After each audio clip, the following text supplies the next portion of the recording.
ততক্ষণ পর্যন্ত কিয়ামত পর্যন্ত যদি শুনতে থাকো তাইলেও তোমার শোনায় কোনো ফায়দা হবে না।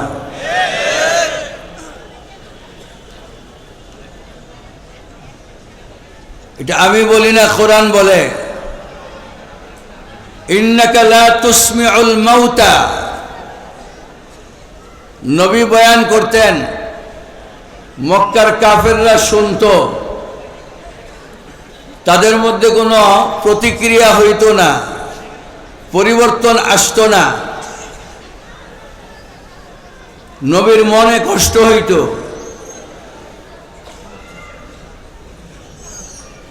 বলনেওয়ালা বলে আর সামনে সামেঈন যদি হট্টগোল করতে থাকে তাহলে বলনেওয়ালার মনে যে কষ্টটা হয় এটা এই জায়গায় না বসলে আপনারা বুঝবেন না। নবীর কষ্ট হইত। আল্লাহ পাক সান্ত্বনা দিছেন, হে নবী, ইন্নাকা লা তুসমিউল মাউতা ওয়ালা তুসমিউস সুম্মাদ দুআআ ইযা ওয়াল্লাউ মুদবিরিন। আরে আপনি যাদেরকে বলতেছেন, এদেরকে জিন্দা মনে করতেছেন, এরা তো জীবিত না, এরা তো মৃত। তো মরারে কেমনে শোনাইবেন? মরাকে কেমনে শোনাইবেন? কেন তাদেরকে আল্লাহ মৃত বললেন সেটাও কোরআন শরীফের আরেকটা আয়াতের দ্বারা বোঝা যায়। মাঝে মাঝে এরকম ওয়াজ সেরকম।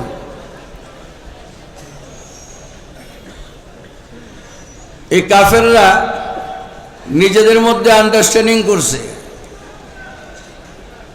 এরা বলতো, লা তাসমাউ লিহাযাল কুরআন ওয়ালগাউ ফীহি লাআল্লাকুম তাগলিবুন। হে কাফেররা, নবী যখন ওয়াজ করে, লা তাসমাউ, শুনো না, ওয়ালগাউ ফীহি, শোরগোল করো, লাআল্লাকুম তাগলিবুন, তাহলে তোমাদের শোরগোল, হট্টগোল, গন্ডগোল নবীর ওয়াজের উপরে ভাইসা উঠব। ওয়াজ দইমা যাইব, নবী বলবেন একা, শোরগোল করবা 1000। নবীর মুখ একটা, তোমাদের মুখ 10টা। এক মুখে বলবেন নবী, তোমরা 10 মুখে হট্টগোল করবা। দিনের কথা না শুই না হট্টগোল করা, কথাবার্তা বলা, এদেরকে কোরআনে কারীমে আল্লাহ বলছেন লা তুসমিউল মাউতা। যারা কান থাকতে শোনে না, চোখ থাকতে দেখে না, তাদেরকে আপনি দেখাইতে পারবেন না মুজিজা। মুজিজা দেখবে, মানবে না। কেন? অন্ধ? কয় না, অন্ধ না। লা তা'মাল আবসার। এখন শুনেন, লা তা'মাল আবসার, এরা চোখে অন্ধ নয়, ওয়ালাকিন তা'মাল কুলুবুল্লাতী ফিস সুদূর। এদের সিনার মধ্যে যে কলব আছে, এই কলব অন্ধ। এদের চোখ অন্ধ না, কলব যে আছে, কলব অন্ধ। আমার ভাইয়েরা, আমার বন্ধুরা,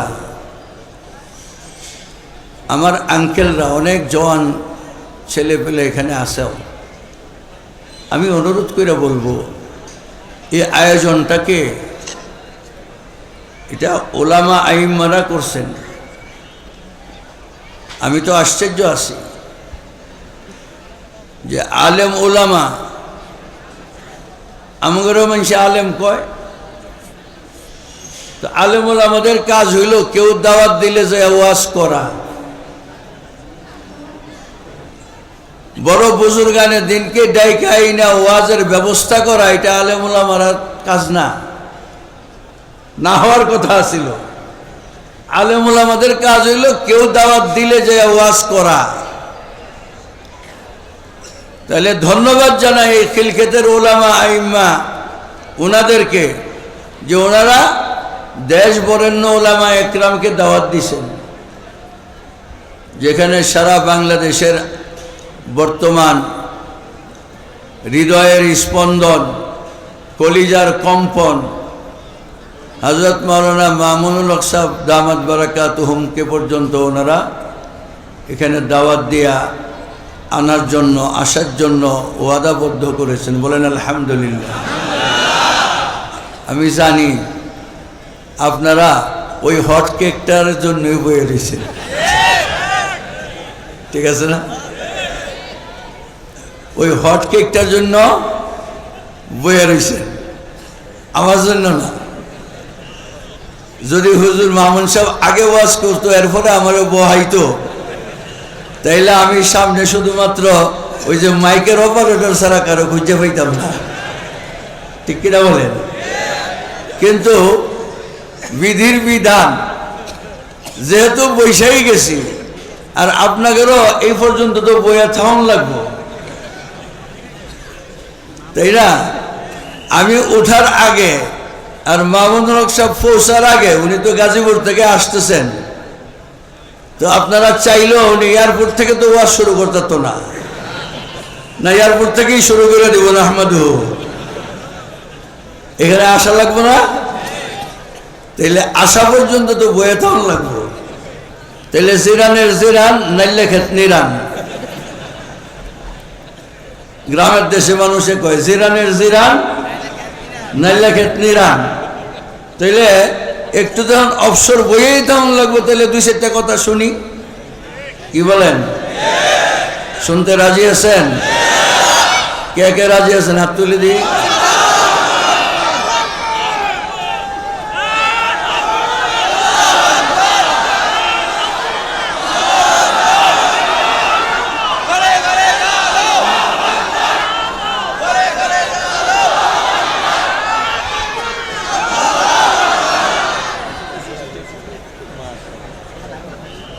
আপনারা কিন্তু আমার কথা শোনার ওয়াদা করছেন, ঠিক কিনা বলেন? আর আমি যতক্ষণ কথা বলি এর ভিতরে আবার নিজেরা নিজেরা আলাপ আলোচনা হই হুল্লা করবেন, কেটে কেটে হাত তুলেন দিই। আছে ওই কোনা দিয়া কইতেন না তো কিছু? আলহামদুলিল্লাহ।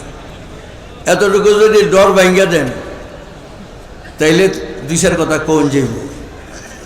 আমার ভাইয়েরা,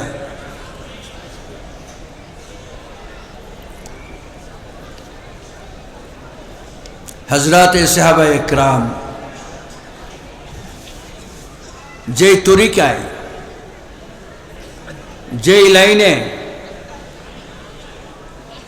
যেই মানসিকতা নিয়া, যে আগ্রহ নিয়া নবী সাল্লাল্লাহু আলাইহি ওয়াসাল্লামকে শুনছেন, কিয়ামত পর্যন্ত হিদায়াত আল্লাহ পাক এই তরিকায় রাখছেন, এর বাহিরে কোনো হিদায়াত নাই। আবু জেহেলের শোনা আর আবু বকর, ওমর, উসমান গনি রাদিয়াল্লাহু তাআলা আনহুর শোনা একরকম ছিল না, ঠিক কিনা বলেন? আবু জেহেল একদিন কয়,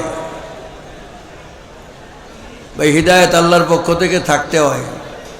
আবু জেহেল একদিন কয় যে তুমি প্রত্যেক দিনই আমার কাছে দাওয়াত নিয়ে আসো, তাহলে সত্যি সত্যি যদি নবী হও, তাহলে 7টাকে 2 টুকরা করে দাও। আল্লাহ চাইলে পারেন কিনা? রসুল করিম সাল্লাল্লাহু আলাইহি ওয়াসাল্লাম, একটু মন দিয়ে শুনতে হবে, আওয়াজ না করে, চাঁদের দিকে ইশারা করছেন। সুবহানাল্লাহ। শাক্কাল কামারু বিইশারাতিহি, চাঁদ 2 টুকরা হয়ে কাঁপতে আছে।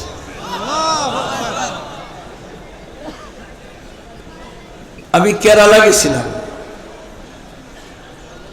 কেরালা শহরে আমাকে একটা ছোট্ট মসজিদ দেখাইছে কেরালাবাসী। বলা হয়েছে যে এই মসজিদটা ওই মুসলমানের দ্বারা প্রতিষ্ঠিত, যে মুসলমান বাদশাহ, ওই উপকূলের বাদশাহ ওই চাঁদ দ্বিখণ্ডিত হওয়া দেখা ঈমান আনয়ন করছিল। ওই রাজা ওই দিন রাজপ্রাসাদের ছাদে বসা ছিল। যেদিন রসুল করিম সাল্লাল্লাহু আলাইহি সাল্লাম চাঁদ দু টুকরা করছিলেন, এটা তো বাস্তবেই দুই টুকরা হয়েছে, এটা কোনো স্বপ্ন নয়। নীল আর্মস্ট্রং চাঁদের বুকে মাটিতে পা রাইখা এই চাঁদ দুই টুকরা দেখা অ্যানালাইসিস করে যখন জানতে পারছে 1400 বছর আগে মুসলমানদের নবী মুহাম্মদুর রাসূলুল্লাহ যে দুই টুকরা করছিলেন, মুসলমান হয়ে গেছিল। পশ্চিমা জগৎ তার ইসলামকে প্রচার করে নাই, তো বাদশাহ পাঠাইছে তার ছেলে সহ, রাজকুমার সহ মক্কায় যায় ঈমান আইনা ফিরত আসার পথে সামুদ্রিক ঝড়ে কাস্তিটা ডুইবা রাজপুত্র মারা গেছে। সঙ্গীরা এসে খবর দিছে বাদশাকে, বাদশাহ ঈমান আনছে। সেই মসজিদটা আমি দেখে আসছি। আমার প্রশ্ন, চাঁদের দুই টুকরা দেখা কেরালার বাদশাহ মুসলমান হইল, আবু জেহেল একটা জায়গা। নবী জিজ্ঞেস করেন, চাচা কই যান? আবু জেহেল কয়, বুঝছি। কি বুঝলেন? কয়, বুঝছি। কয়, কি বুঝলেন বইলা যান? কয়, বাতিজা এতদিন মনে করতাম তোমার জাদু শুধু জমিনে চলে, আজকে বুঝলাম আসমানেও চলে। আজকে বুঝলাম আসমানেও চলে। বুঝা থাকলে বলেন, নবী সাল্লাল্লাহু আলাইহি ওয়াসাল্লামের এই মুজিজা কি জাদু ছিল না মুজিজা ছিল? আবু জেহেলের চোখে ধরে নাই। কেন ধরে নাই? লা তা'মাল আবসার, আল্লাহ বলেন আবু জেহেল তা'মাল কুলুবুল্লাতী ফিস সুদূর। এই আবু জেহেল চোখে অন্ধ ছিল না, কিন্তু আমি যে দিলটা ধরে দিছিলাম সেই দিলটা আন্ধা ছিল। দিলটা আন্ধা ছিল। আমার প্যারে ভাইয়েরা, একটা মজলিস, এই শীর্ষ উলামা একরাম যাদের 2 বছর পর্যন্ত শিডিউল থাকে না, খালি, আমরা তো গরিব গোরাবা আলেম, আমরা হইলাম আসরের পরের, তা না হইলে আখিরি মুনাজাতের। আমরা তো হট টাইমের না, কোনো কোনো জায়গার মধ্যে প্রধান অতিথি বানায়। তো গেলে পরে কে, হুজুর আপনি তো প্রধান অতিথি, আপনাকে সবার শেষে দোয়া করবেন যখন প্যান্ডেল খালি হয়ে যাবে। তো আমি মাঝে মাঝে যোগ কইরা কই যে প্রধান অতিথি আর কুরবানির ছাগল এক সমান। কেন? 3-4টা গরু কুরবানি দেয়, কসাইরা সারাদিন কুবাইতে থাকে। যখন সূর্য ডুবে ডুবে ভাব আইতার তো কি করে এলায় জমা এলায়, তখন কসাইরা কই, ভাই আমার একটা ছাগল আছে, এটা বানায় থুয়ে যান। এটা যেমন এই আখিরি সবার প্রধান অতিথি এরকম, তা আমারও তো এরকম প্রধান অতিথি বানায়। আর নাইলে আসরের পরের ওয়াইজ। মাঝের হটকেকে তো আমরা না, হটকেকে যারা উনি আইতেছে, ঠিক কিনা বলেন? আমি বলি, এই সমস্ত বুজুর্গানে দিন ব্যক্তিত্বকে, শেখুল হাদিস ইবনে শেখুল হাদিস, বাংলাদেশের হৃদয়ের স্পন্দন, ওনাকে কন্ট্রাক্ট কইরা এই যে তো দেখেন না স্টেজ